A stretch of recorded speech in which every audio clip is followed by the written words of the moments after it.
الحمد لله نحمده ونستعينه ونؤمن به ونتوكل عليه ونعوذ بالله من شرور أنفسنا ومن سيئات أعمالنا من يهده الله فلا مضل له ومن يضلل فلا هادي له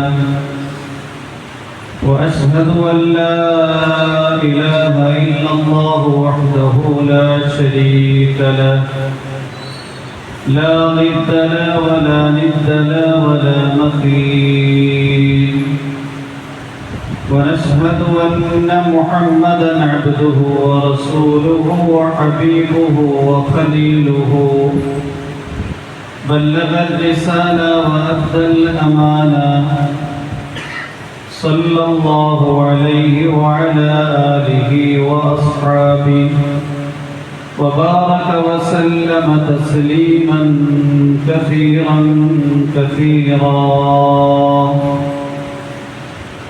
أما بعد فأعوذ بالله من الشيطان الرجيم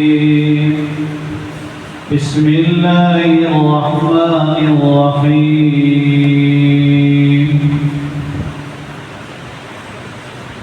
ومن آياته خلق السماوات والأرض واختلاف ألسنتكم وألوانكم إن في ذلك لآيات للعالمين صدق الله العظيم إنما الأعمال بالنيات وإنما لامرئ ما نوى فمن كانت هجرته إلى دنيا يصيبها أو إلى امرأة ينكحها فهجرته إلى ما هاجر إليه صدق رسوله النبي الكريم സർവശക്തനായ അല്ലാഹു സുബ്ഹാനഹു വ തആല നാം ഏവരെയും അനുഗ്രഹിക്കുമാറാകട്ടെ.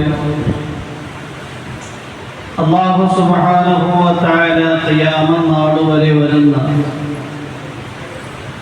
മാനവ സമുദായത്തിന് വിശുദ്ധ ഖുർആനിലൂടെ മാർഗദർശനം നൽകിയ പോലെ അല്ലാഹുവിന്റെ പ്രവാചകന്റെ വചനങ്ങളിലൂടെയും പ്രവൃത്തിയിലൂടെയും തഖ്രീറിലൂടെയും ഈ സമുദായത്തിന് ശരിയായ ദിശാബോധം നൽകിയിരിക്കുകയാണ്.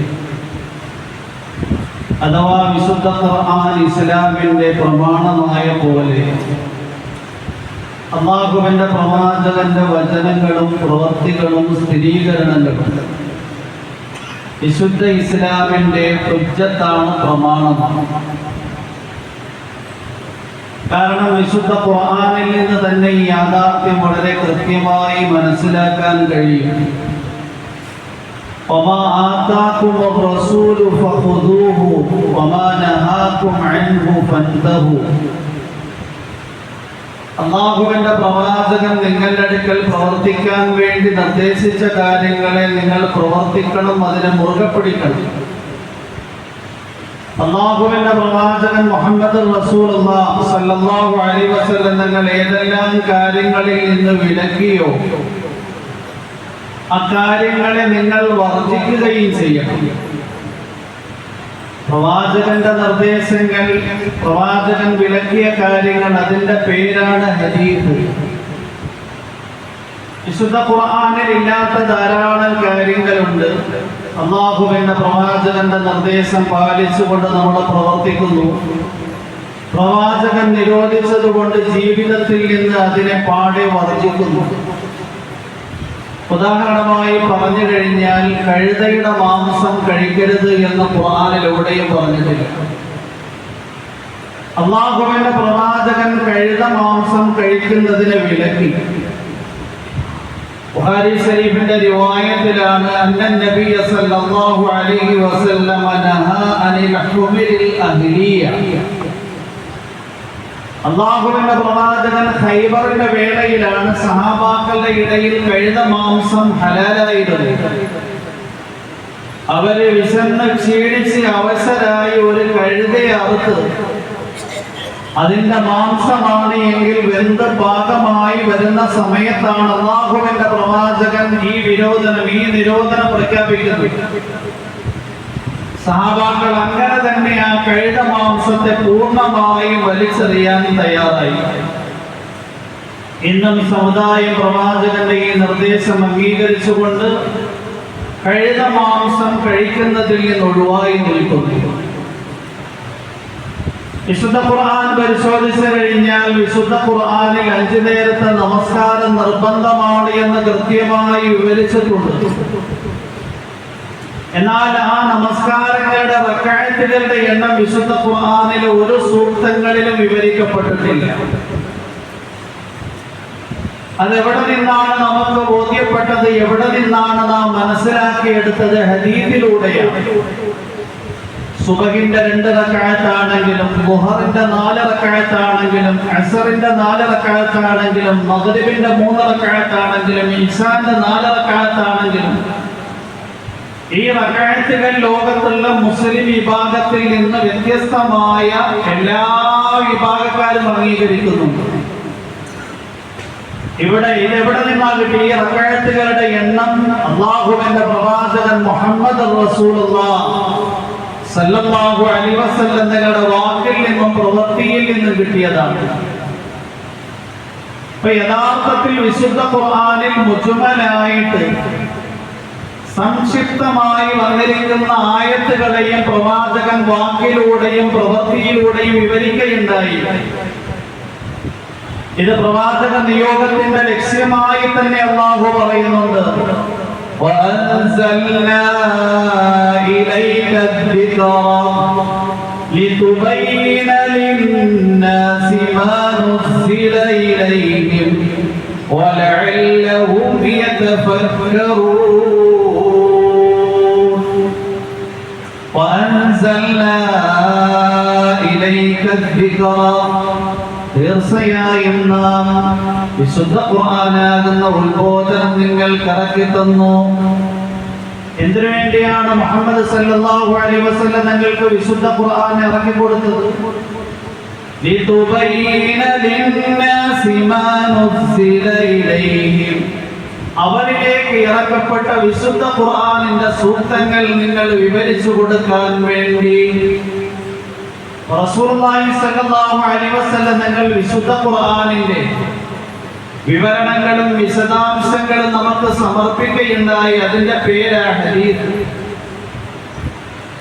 വിശുദ്ധ ഖുർആനിൽ അല്ലാഹു സുബ്ഹാനഹു വ തആല നബി തങ്ങളുടെ നിയോഗത്തിന്റെ ലക്ഷ്യം വിശദീകരിക്കുന്നിടത്ത് യുഅല്ലിമുഹുൽ കിതാബ വൽ ഹിക്മ,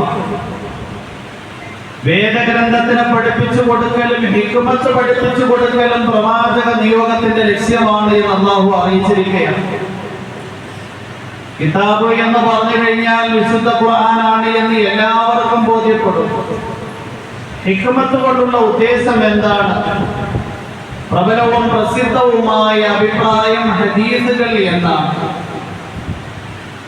റസൂലുള്ളാഹി സ്വല്ലല്ലാഹു അലൈഹി വസല്ലം തങ്ങളുടെ വാക്കിലൂടെ തങ്ങളുടെ പ്രവൃത്തിയിലൂടെ തങ്ങളുടെ തഖ്രീർ അംഗീകാരം എന്ന് പറയും.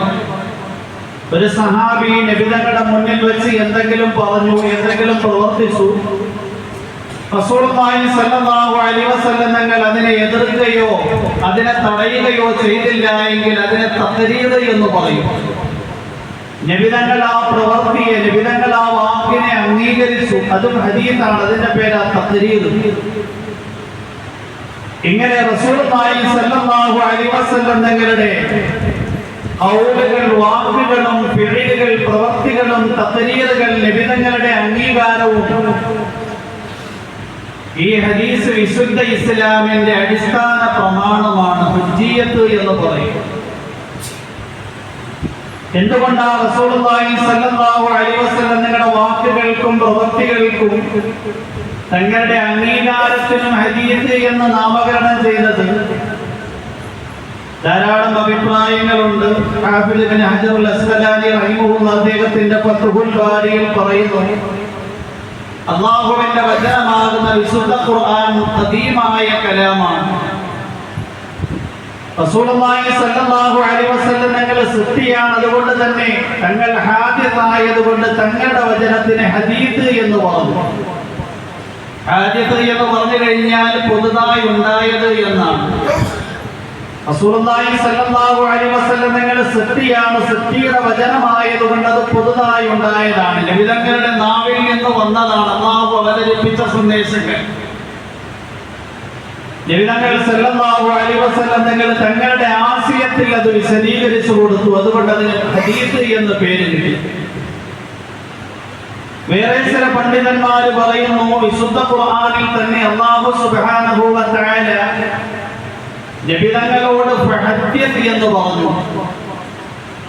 നബി തങ്ങളെ തങ്ങൾ ഹദീസ് വിശദീകരിച്ചു കൊടുക്കുക. അതുകൊണ്ടാണ് ഹദീസിന് ഹദീസ് എന്ന നാമം കിട്ടിയിരിക്കുന്നത്. വിശുദ്ധ ഖുർആനിൽ അല്ലാഹു സുബ്ഹാനഹു വ തആല സൂറത്തുൽ ദുഹായിൽ നബി തങ്ങൾക്ക് നൽകിയ 3 അനുഗ്രഹങ്ങൾ വിവരിക്കുകയാണ്. എന്നിട്ട് അല്ലാഹു തന്നെ ആ 3 അനുഗ്രഹങ്ങളോട് പ്രവാചകൻ എന്ത് നിലപാട് സ്വീകരിക്കണം എന്നും അറിയിച്ചിരിക്കുകയാണ്. ഒന്നാമതായി പ്രവാചകൻ സല്ലല്ലാഹു അലൈഹി വസല്ലം തങ്ങളെ അല്ലാഹു അനാഥനാക്കിയാണ് ഈ ദുനിയാവിലേക്ക് നിയോഗിച്ചത്. റസൂലുള്ളാഹി സ്വല്ലല്ലാഹു അലൈഹി വസല്ലം തങ്ങൾ ജനിക്കുന്നതിന് മുമ്പ് തന്നെ തങ്ങളുടെ പിതാവായ അബ്ദുള്ള മരണപ്പെടുകയുണ്ടായി. അനാഥ ബാലനായി ജനിച്ച് അനാഥനായി വളർന്ന മുഹമ്മദ് സല്ലല്ലാഹു അലൈഹി വസല്ലം അല്ലാഹു സുബ്ഹാനഹു വ തആല തങ്ങൾക്ക് അഭയം ഒരുക്കുകയുണ്ടായി. ഇത് അല്ലാഹു ചെയ്ത വലിയ അനുഗ്രഹമാണ്. അഭയവും അത്താണിയും ഇല്ലാത്ത അവസ്ഥയിലാക്കിയില്ല. നബി തങ്ങളുടെ സംരക്ഷണം അല്ലാഹു സുബ്ഹാനഹു വ തആല നബി തങ്ങളുടെ കുടുംബക്കാരുടെ കരങ്ങളിൽ ഏൽപ്പിക്കുകയും അവരെ കൃത്യമായി നബി തങ്ങൾക്ക് സംരക്ഷണ വലയം ഒരുക്കുകയും ചെയ്തു. അലം യജിദ്ക യതീമൻ ഫആവാ വവജദക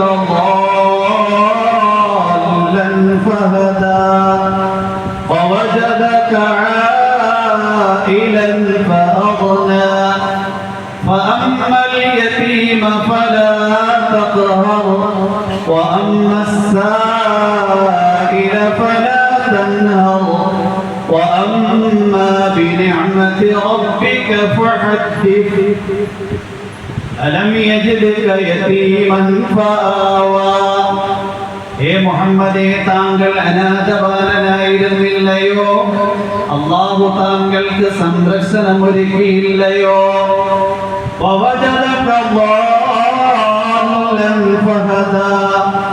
താങ്കൾക്ക് ശരിയായ ദിശാബോധമുണ്ടായിരുന്നില്ല. കൃത്യമായി ഇസ്ലാമിന്റെ സരണിയിലേക്ക് അല്ലാഹുവാണ് ദർശനം നൽകിയത്. അല്ലാഹു വഹയിലൂടെ തങ്ങൾക്ക് പ്രവാചകത്വം നൽകി. തങ്ങളുടെ ആദർശവും കർമ്മവും എങ്ങനെയായിരിക്കണം എന്ന കൃത്യമായ ദിശാബോധം നൽകി. രണ്ടാമത് അല്ലാഹു ചെയ്ത അനുഗ്രഹം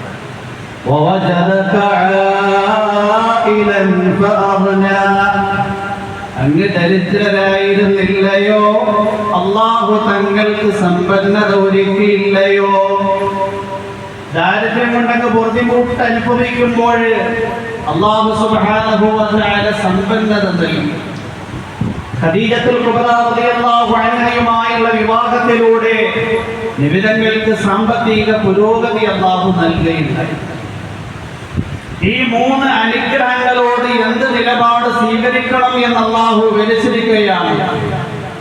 ഫഅമ്മൽ യതീമ ഫലാ തഖഹർ.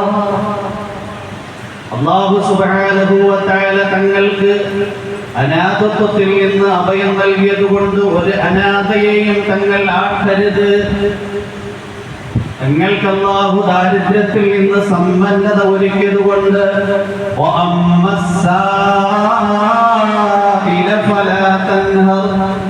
അങ്ങയോട് യാചിച്ചു വരുന്ന പാവങ്ങളെ വിരട്ടി ഓടിക്കരുത്.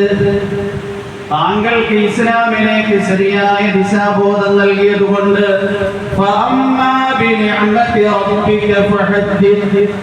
താങ്കൾക്ക് അല്ലാഹു ഇസ്ലാമാകുന്ന ദിവ്യബോധം നൽകി, ദിശാബോധം നൽകി.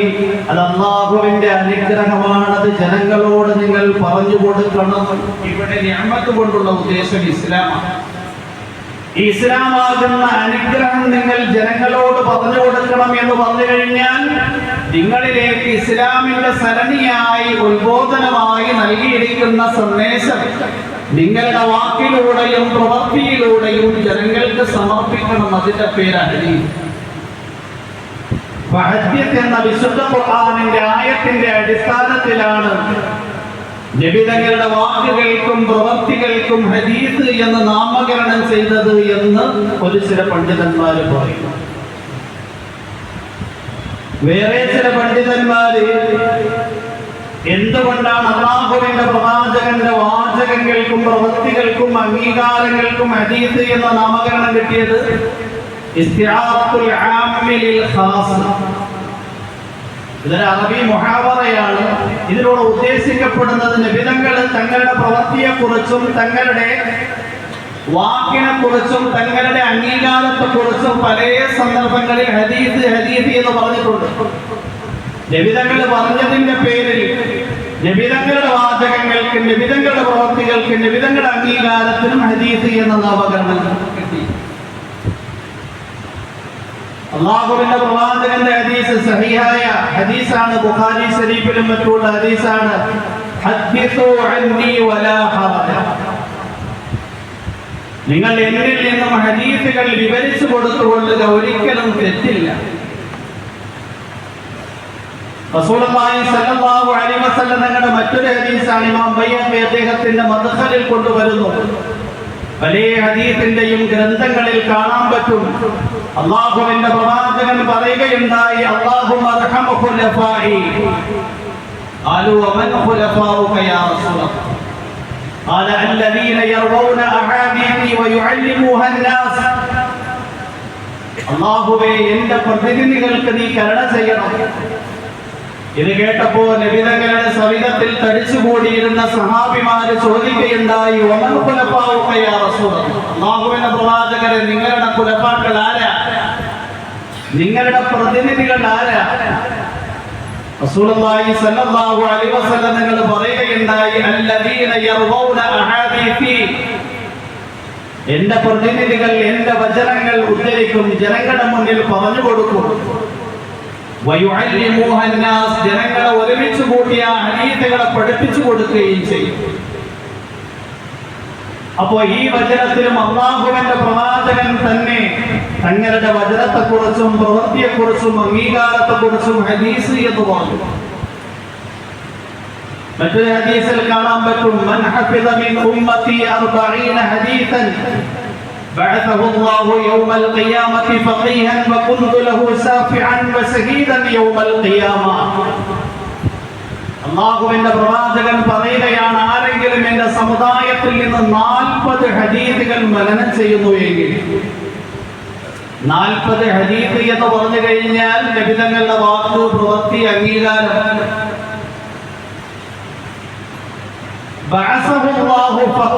അല്ലാഹു നാളെ ഖിയാമത്തിന്റെ ദിനത്തിൽ അയാളെ പുനർജീവിപ്പിക്കുന്നത് ഒരു ഫഖീഹായിട്ടായിരിക്കും, ഒരു വലിയ ഇസ്ലാമിക പണ്ഡിതനായിട്ട്.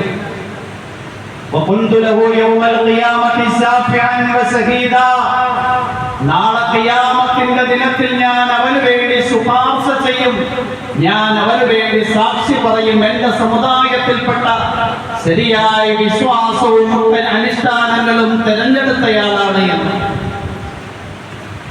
ഇങ്ങനെ റസൂലുള്ളാഹി സ്വല്ലല്ലാഹു അലൈഹി വസല്ലം നിങ്ങളുടെ വചനങ്ങളിൽ തന്നെ നബിതങ്ങളുടെ വാക്കിനെക്കുറിച്ചും നബിതങ്ങളുടെ പ്രവൃത്തിയെക്കുറിച്ചും നബിതങ്ങളുടെ അംഗീകാരത്തെക്കുറിച്ചും ഹദീസ് ഹദീസ് എന്ന് പറഞ്ഞിട്ടുണ്ട്. റസൂലുള്ളാഹി സ്വല്ലല്ലാഹു അലൈഹി വസല്ലം തങ്ങൾ പറയുകയുണ്ടായി, മൻ അർബാ മിന്നി ഹദീസൻ വയുറാ അന്നഹു കദിബുൻ ഫഹുവ അഹദുൽ കാദിബീൻ. ആരെങ്കിലും എന്നിൽ നിന്ന് ഒരു ഹദീസിനെ ഉദ്ധരിക്കുകയാണ്, അയാൾക്കറിയാം അത് കള്ള ഹദീസാണ് എന്ന്. ഇങ്ങനെ മനസ്സിലാക്കിക്കൊണ്ട് കരുതി കൂട്ടിക്കൊണ്ട് ആരെങ്കിലും ഞാൻ പറയാത്ത കാര്യങ്ങൾ എന്നിലേക്ക് ചാർത്തിക്കൊണ്ട് എന്നിലേക്ക് ചേർത്തുകൊണ്ട് ഹദീസാണ് എന്ന് പറയുന്നു എങ്കിൽ അയാൾ കള്ളന്മാരിൽപ്പെട്ട ഒരാളായി. റസൂലുള്ളാഹി സ്വല്ലല്ലാഹു അലൈഹി വസല്ലം തങ്ങളുടെ വചനങ്ങളിൽ തന്നെ തങ്ങളുടെ വാക്കുകൾ, പ്രവൃത്തികൾ, തങ്ങളുടെ അംഗീകാരത്തെക്കുറിച്ച് ഹദീസ് ഹദീസ് എന്ന് പറഞ്ഞിട്ടുണ്ട്.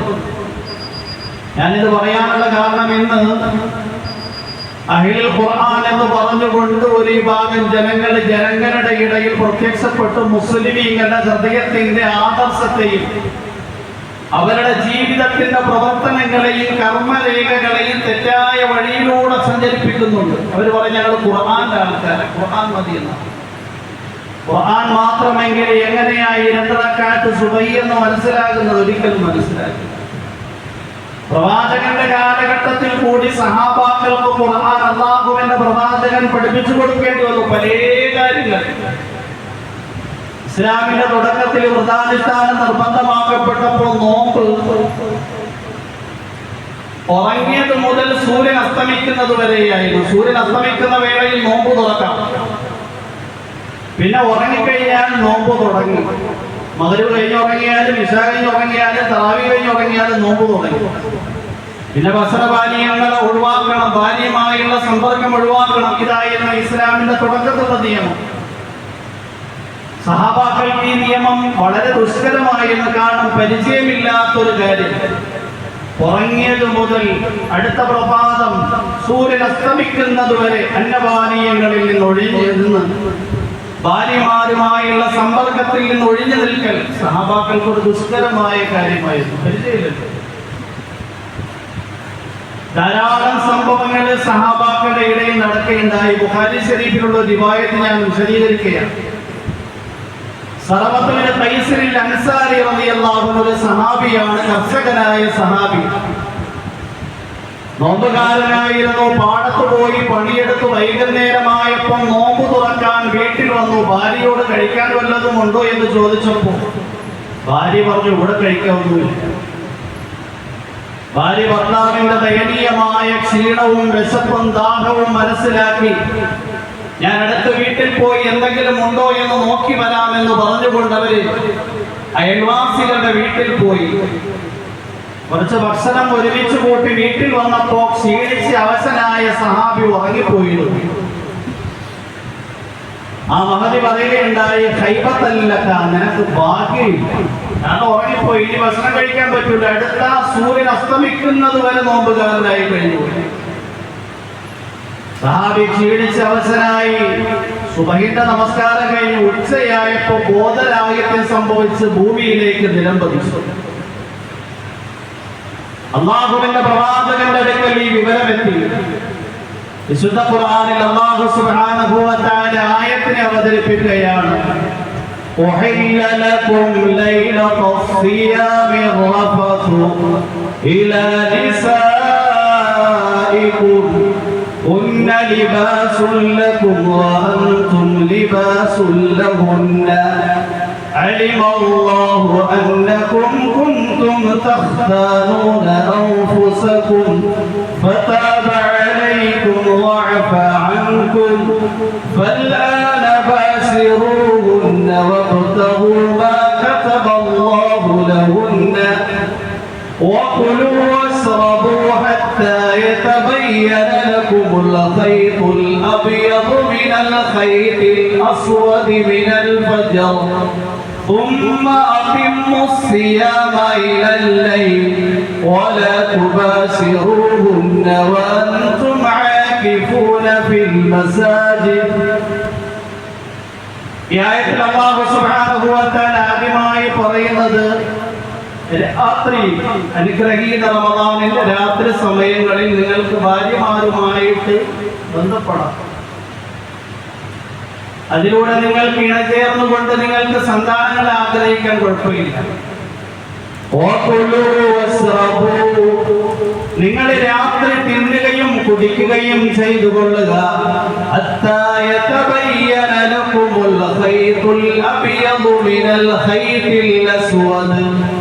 കറുത്ത നൂലിൽ നിന്ന് വെളുത്ത നൂല് വ്യക്തമാകുന്നതുവരെ.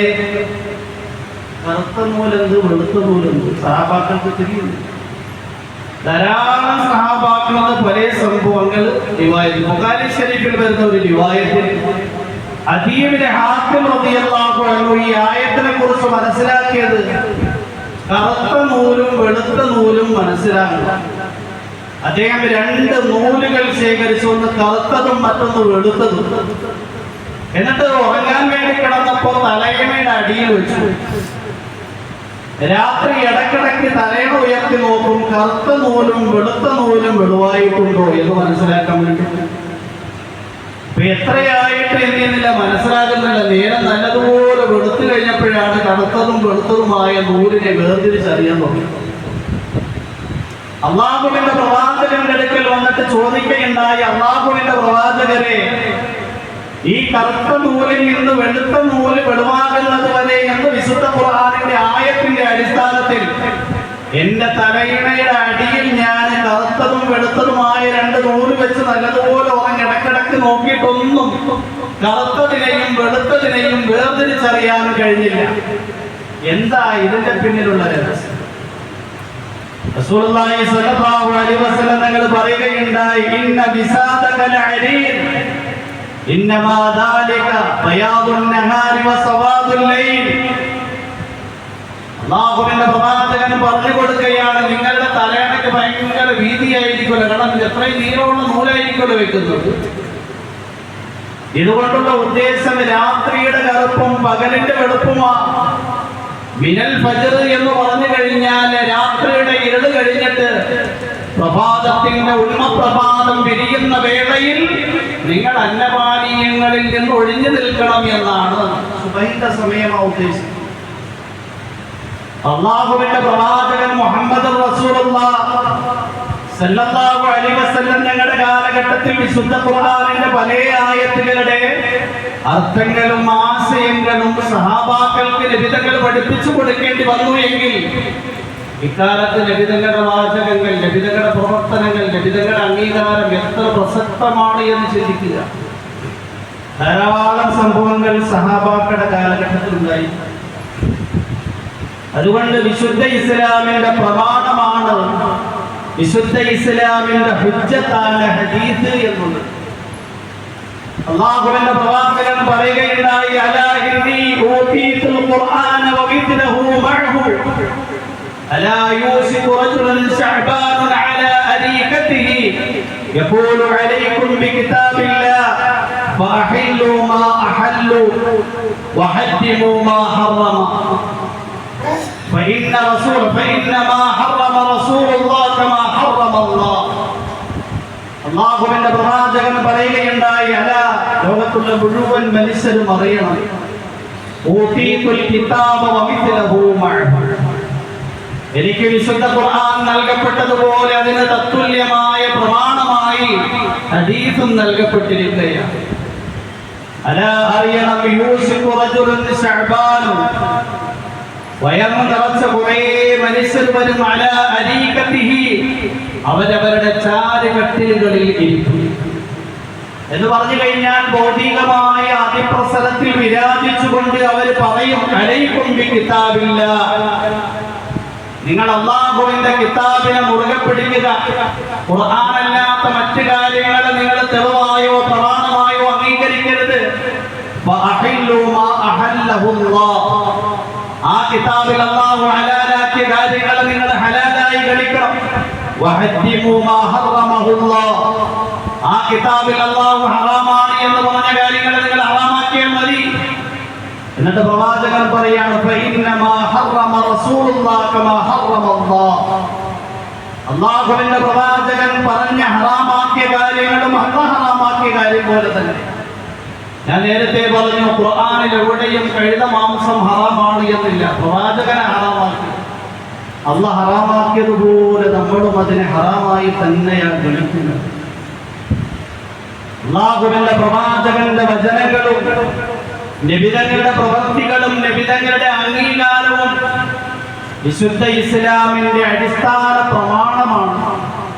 ഇന്ന് മനുഷ്യരുടെ ഹൃദയങ്ങളെ വികലമാക്കാൻ വേണ്ടി തങ്ങളുടെ പാണ്ഡിത്യം വളരെ കൂടുതലാണ് എന്ന് തെളിയിക്കാൻ വേണ്ടി ജനങ്ങളുടെ ഇടയിൽ സ്റ്റാർ ആകാൻ വേണ്ടി പുതിയ പുതിയ വാദങ്ങളുമായിട്ട് വരികയാണ്. ഖുർആൻ മതി, ഞങ്ങൾ ഖുർആന്റെ ആൾക്കാർ, ഖുർആൻ സൊസൈറ്റിയുടെ ആൾക്കാർ. ഇവിടെ കേരളത്തിലുണ്ട് ധാരാളം മുസ്ലിമീങ്ങൾ അവരുടെ കടിയിൽ ചെന്നപ്പെട്ട് അള്ളാഹുവിന്റെ പ്രവാചകന്റെ വാചകങ്ങൾ നിഷേധിക്കുന്ന ദാരുണമായ അവസ്ഥയിലാക്കുക. പറയുന്ന ലളിതങ്ങളുടെ കാലഘട്ടത്തൊന്നും ഹദീസില്ലായിരുന്നു, പിന്നീട് അത് ക്രോഡീകരിച്ചത്. റസൂലുള്ളാഹി സ്വല്ലല്ലാഹു അലൈഹി വസല്ലമയുടെയും സഹാബാക്കളുടെയും കാലഘട്ടത്തിൽ തദ്വീനുൽ ഹദീസ്, ഹദീസിന്റെ ക്രോഡീകരണത്തിന് വേണ്ടി സ്വീകരിച്ചിരുന്ന 3 രൂപരേഖകളുണ്ട്. ഒന്നാമതായി ഹിഫ്ദുൽ റിവായ, അല്ലാഹുവിന്റെ പ്രവാചകനിൽ നിന്ന് കേൾക്കുന്ന വാചകങ്ങൾ, നബിതങ്ങളുടെ പ്രവർത്തികൾ, നബിതങ്ങളുടെ അംഗീകാരങ്ങൾ കൃത്യമായി ഓർമ്മ വയ്ക്കൽ. അറബികളെ സംബന്ധിച്ചിടത്തോളം വലിയ ഓർമ്മശക്തിയുടെ പ്രതീകങ്ങളായിരുന്നു. അതുകൊണ്ട് തന്നെ അവർ ഇടിമുഴക്കം പോലെയുള്ള ശബ്ദത്തോടുകൂടി നിമിഷ നേരം കൊണ്ട് കവിതകൾ ഉണ്ടാക്കുമായി. നല്ല പ്രാസമുള്ള സാഹിത്യ സമ്പുഷ്ടമായ കവിതകൾ. ഇമാം ബുഖാരി അലൈഹി റഹ്മ അദ്ദേഹത്തിന്റെ കിതാബിൽ കൊണ്ടുവരുന്ന ഒരു സംഭവമാണ് അദീ ഇബ്നു ഖിയാർ, അദ്ദേഹത്തിന്റെ മകനാണ് ഉബൈദുള്ള. അദ്ദേഹത്തിന്റെ കൂട്ടത്തിൽ ഒരിക്കൽ ജഅഫർ ബിൻ അംർ അൽ-റംലി എന്ന് പറയുന്ന സഹാബി വഹ്ശിയെ കാണാൻ വേണ്ടി പോയി. വഹ്ശിയെ കണ്ട മാത്രയിൽ തന്നെ ഈ ഉബൈദുല്ലാഹ് ബിൻ അദീ ബിൻ ഖിയാർ ചോദിച്ചു, എന്നെ നിങ്ങൾക്ക് ഓർമ്മയുണ്ടോ? ഹരിജരിന്റെ റിവായത്ത് വഹ്ശി ഇങ്ങനെ നോക്കി, കാലിൽ നോക്കിയിട്ട് പറഞ്ഞു, ഞാൻ വർഷങ്ങൾക്ക് മുമ്പ് അദീ ബിൻ ഖിയാർ എന്ന് പറയുന്ന ആളുടെ വീട്ടിൽ പോയി. അന്ന് മൂപ്പർക്ക് ഒരു കുട്ടി ജനിച്ചു. ആ കുട്ടിയെയാണ് എങ്കിൽ ടവലിൽ പൊതിഞ്ഞുകൊണ്ട് മുലയൂട്ടുന്ന സ്ത്രീയുടെ അടുക്കലേക്ക് പോകുന്ന സീന ഞാൻ കാണുന്നത്. ആ കുട്ടിയുടെ മുഴുവൻ ശരീരഭാഗങ്ങളും തോലിയ കൊണ്ട് മൂടപ്പെട്ടിട്ടുണ്ടായിരുന്നു, ടവല് കൊണ്ട് മൂടപ്പെട്ടിട്ടുണ്ടായിരുന്നു. എന്നാൽ ആ കുട്ടിയുടെ കാല് വെളുവായിരുന്നു. നിന്റെ ഈ കാല് നോക്കിയപ്പോ അന്ന് ആ കണ്ട കാല് വലുതായത് തന്നെയാണെന്നാണ് ഞാൻ മനസ്സിലാക്കുന്നത്. ഇത് കേട്ടപ്പോ ഉബൈദുള്ള ആശ്ചര്യപ്പെട്ടു പോയി. കാരണം ആ ഉബൈദുള്ള എവിടെ നിൽക്കുന്നത്? വർഷങ്ങൾക്ക് മുമ്പ് ചെറിയ കുട്ടിപ്രായത്തിൽ കണ്ട കാല് വളർന്ന് വലുതായിട്ടും അതേ കാലാണ് എന്ന് കൃത്യമായി തിരിച്ചറിയാൻ കഴിയുന്ന ഓർമ്മശക്തി ഉണ്ട് എങ്കിൽ ഈ ഓർമ്മശക്തി ഹദീസിന്റെ സംരക്ഷണത്തിനു വേണ്ടി സഹാബാക്കൾ ഉപയോഗിക്കുകയും അല്ലാഹുവിന്റെ പ്രവാചകൻ പറയുക കൂടി ചെയ്തു, അല്ലാഹു ഖുർആൻ സമിഅ മഖാലതി ഫവഅഹാ വഹഫദഹാ വഅത്താഹാ കമാ സമിഅഹാ. അല്ലാഹു ഒരു മനുഷ്യനെ കരുണ ചെയ്യട്ടെ, അദ്ദേഹം എന്റെ വാചകങ്ങളെ കേട്ടു, അതിനെ ഓർമ്മ വെച്ചു, അതിനെ കൃത്യമായി സൂക്ഷിച്ചു, എന്നിൽ നിന്ന് കേട്ടതുപോലെ ജനങ്ങൾക്ക് അയാൾ എത്തിച്ചു കൊടുക്കുകയും ചെയ്തു എങ്കിൽ അല്ലാഹു അയാളെ അനുഗ്രഹിക്കും. ഈ ഹദീസിൽ നബി തങ്ങൾ സല്ലല്ലാഹു അലൈഹി വസല്ലം തങ്ങളെ ഹദീസിനെ ഓർമ്മ വയ്ക്കുകയും അതിനെ പഠിപ്പിക്കുകയും അതിനെ പ്രചരിപ്പിക്കുകയും ചെയ്യുന്നവർക്ക് കിട്ടുന്ന അനുഗ്രഹത്തെ വിവരിച്ചിരിക്കുകയാണ്. സഹാബാക്കൾ ഏത് നിലയിൽ ഹദീസിനെ ഓർമ്മ വെച്ചിട്ടുണ്ടാവും? സഹാബാക്കളിൽ ഏറ്റവും വലിയ മുഹദ്ദിസാണ് അബൂ ഹുറൈറ റളിയല്ലാഹു അൻഹു. ഹാഫിദ് ഇബ്നു ഹജർ അൽ-അസ്ഖലാനി റഹിമഹുല്ലാഹ് അദ്ദേഹത്തിന്റെ അൽ-ഇസാബ ഫീ തമീസ് സഹാബ എന്ന് പറയുന്ന ഗ്രന്ഥത്തിൽ സഹാബാക്കളെ കുറിച്ച് വിവരിച്ചെഴുതിയ ഒരു ഗ്രന്ഥമാണ് അൽ-ഇസാബ ഫീ തമീസ് സഹാബ. ഹാഫിദ് ഇബ്നു ഹജർ അൽ-അസ്ഖലാനി ലോകം മുഴുവൻ അംഗീകരിക്കപ്പെട്ട പണ്ഡിതനാണ്. അദ്ദേഹം അബൂ ഹുറൈറ റളിയല്ലാഹു അൻഹുവിന്റെ ഒരു സംഭവം എഴുതുന്നു. അബ്ദുൽ മലിക് ബിൻ മർവാനിന്റെ കാലഘട്ടം അദ്ദേഹത്തിന് അബൂ ഹുറൈറ റളിയല്ലാഹു അൻഹു ഖാലയും അന്നം ചേർത്ത് ഇങ്ങനെ ഹദീസുകൾ വിവരിക്കുകയാണ്. പുള്ളിക്ക് ശരിയായ ഓർമ്മശക്തിയുണ്ടോ ഒന്ന് പരിശോധിക്കാൻ വേണ്ടി തീരുമാനിച്ചു. നന്നായി ഹദീസിനെ കുറിച്ച് കൂലങ്കഷമായി പരിജ്ഞാനമുള്ള ഒരാളോട് പറഞ്ഞു, ഞാൻ അബൂ ഹുറൈറയെ വിളിക്കും, അദ്ദേഹം ഹദീസുകൾ പറയും, നിങ്ങൾ അതിനെ രേഖപ്പെടുത്തണം. Abdul Malik bin Marwan Abu Hurairah റളിയല്ലാഹു അൻഹുവിനെ വിളിച്ചിട്ട് ഹദീസുകൾ വിവരിക്കാൻ വേണ്ടി പറഞ്ഞു. അബൂ ഹുറൈറ റളിയല്ലാഹു അൻഹു കുറേ ഹദീസുകൾ വിവരിച്ചു, 100ഓളം ഹദീസുകൾ. രേഖപ്പെടുത്തുന്നയാൾ എഴുതിയതൊന്നും അബൂ ഹുറൈറ അറിഞ്ഞില്ല. ഒരു വർഷം കഴിഞ്ഞു വീണ്ടും Abdul Malik bin Marwan Abu Hurairah റളിയല്ലാഹു അൻഹുവിനെ വിളിച്ചു. എന്നിട്ട് പറഞ്ഞു, കഴിഞ്ഞ വർഷം നിങ്ങൾ ആ പറഞ്ഞ ഹദീസുകൾ കൃത്യമായി പറയുക, ഒന്നും വിട്ടുപോകാതെ പുതിയ ഹദീസ് ഒന്നും പറയണ്ട. ആ എഴുതിയിരുന്ന പണ്ഡിതനോട് പറഞ്ഞു, ആ എഴുതിയതിൽ നിങ്ങളൊന്ന് നോക്കുക, മൂപ്പര് പറയുന്നത് എന്തെങ്കിലും വ്യത്യാസം ഉണ്ടോ എന്ന്. കാത്തിബ് കഴിഞ്ഞ വർഷം ഹദീസ് എഴുതി വെച്ചിരുന്നയാൾ അതിങ്ങനെ നോക്കി വായിച്ചുകൊണ്ടേയിരുന്നു. അബൂ ഹുറൈറ പറഞ്ഞുകൊണ്ടേയിരുന്നു, ആദ്യം മുതൽ അവസാനം വരെയും ഒരു വള്ളി പുള്ളി വ്യത്യാസമില്ലാതെ കൃത്യമായി ഹദീസുകൾ വിവരിക്കുകയുണ്ടായി. സഹാബാക്കളെ നബിതങ്ങളുടെ കാലഘട്ടത്തിൽ തന്നെ അല്ലാഹുവിന്റെ പ്രവാചകന്റെ ഹദീസുകൾ ഓർമ്മ വെച്ചിരുന്നു, മനനം ചെയ്തിരുന്നു. അത് താബിഈങ്ങൾക്ക്, തബഅ താബിഈങ്ങൾക്ക്, ഇതപര്യന്തം മുസ്ലിമീങ്ങളിലേക്ക് കൈമാറി ഇന്നുവരെ ആ ഹദീസ് എത്തി നിൽക്കുകയാണ്. അതുകൊണ്ട് ഹദീസ് വിശുദ്ധ ഇസ്ലാമിന്റെ പ്രമാണമാണ്. നബിതങ്ങളുടെയും സഹാബാക്കളുടെയും കാലം കഴിഞ്ഞിട്ടുണ്ടായ കാര്യമല്ല, നബിതങ്ങളുടെ കാലം മുതലേ ഉള്ള കാര്യം. ബാക്കിയുള്ള വിഷയങ്ങൾ ഇൻഷാ അല്ലാഹ് നമുക്ക് അടുത്ത ആഴ്ചകളിൽ ചർച്ച ചെയ്യാം. അല്ലാഹു ശരിയായ കാര്യങ്ങൾ പഠിക്കാനും അമൽ ചെയ്യാനും തൗഫീഖും ഹിദായത്തും പ്രദാനം ചെയ്യുമാറാകട്ടെ. وآخر دعائي الحمد لله رب العالمين. السلام عليكم ورحمة الله وبركاته.